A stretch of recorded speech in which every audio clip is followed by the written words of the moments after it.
అంబేద్కర్ కోనసీమ జిల్లా రామచంద్రాపురంలో రిజిస్ట్రేషన్ శాఖలో ప్రవేశపెట్టిన కొత్త ఓటీపీ విధానం కక్షిదారులు, దస్తావేజు లేఖరులకు తలనొప్పిగా మారింది. కొత్త సాఫ్ట్వేర్లో ప్రతిసారి డేటా ఎంట్రీ చేస్తుంటే ఓటీపీని మళ్లీ అప్లోడ్ చేయాల్సి వస్తుందని వారు వాపోతున్నారు. దస్తావేజులు రిజిస్ట్రేషన్ కార్యాలయంలో సమర్పించిన తర్వాత సర్వర్ లోపం లేదా ఇతర సాంకేతిక సమస్యల వల్ల చెక్ స్లిప్ ఓపెన్ కాకపోతే మళ్లీ స్లాట్ బుక్ చేసి ఫీజులు, యూజర్ ఛార్జీలు చెల్లించి మొదటి నుంచి డేటా ఎంట్రీ చేయాల్సి వస్తుందని పేర్కొన్నారు. దీంతో కక్షిదారులు కూడా ఇబ్బందులు ఎదుర్కొంటున్నారని విలేకరులు వెల్లడించారు.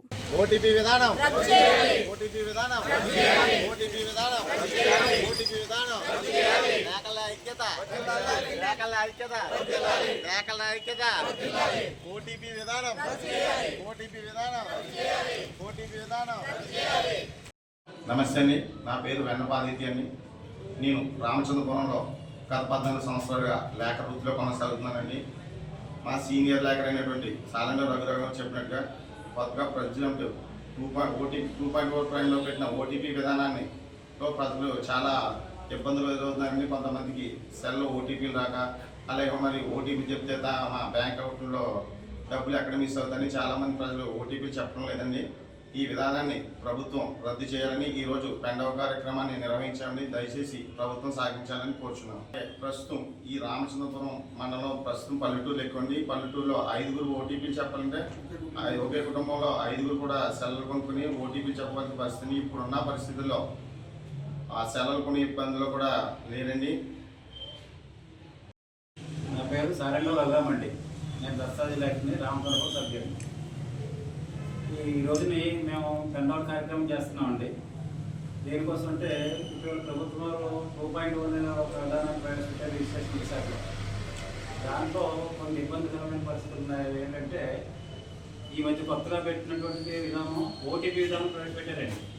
ఈ ఓటీపీ విధానం వచ్చేసి అటు కక్షిదారులకు కానీ, ఇటు పనిచేసుకున్న లేఖలకు కానీ చాలా ఇబ్బందికరంగా ఉంది. పనులు పూర్తవట్లేదు, రిజిస్ట్రేషన్ అయ్యే పరిస్థితి కూడా తక్కువగా ఉందండి. దీంట్లో ఇప్పుడు కొన్ని గ్రామాల్లో ఉంటారు, పట్టణాల్లో ఉంటారు, చాలామంది అందరికీ ఓటీపీలు, ఆధార్ లింకులు ఉండవండి.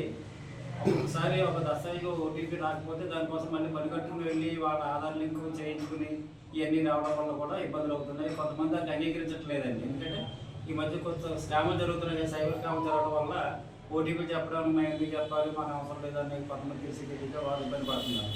ఇటువంటి ఇబ్బందులు అన్నీ ఉన్నాయి కనుక మేము ప్రభుత్వానికి వ్యతిరేకంగా కాదండి, అందరికీ సౌకర్యంగా ఉండాలనే ఉద్దేశంతో మేము ఈ 2.4లో పెట్టినటువంటి ఓటీపీ విధానాన్ని, ఆ మ్యుటేషన్ విధానం ఉండాలి పెట్టారండి.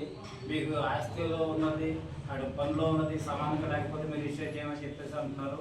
అది కూడా సరైన విధానం కాదండి.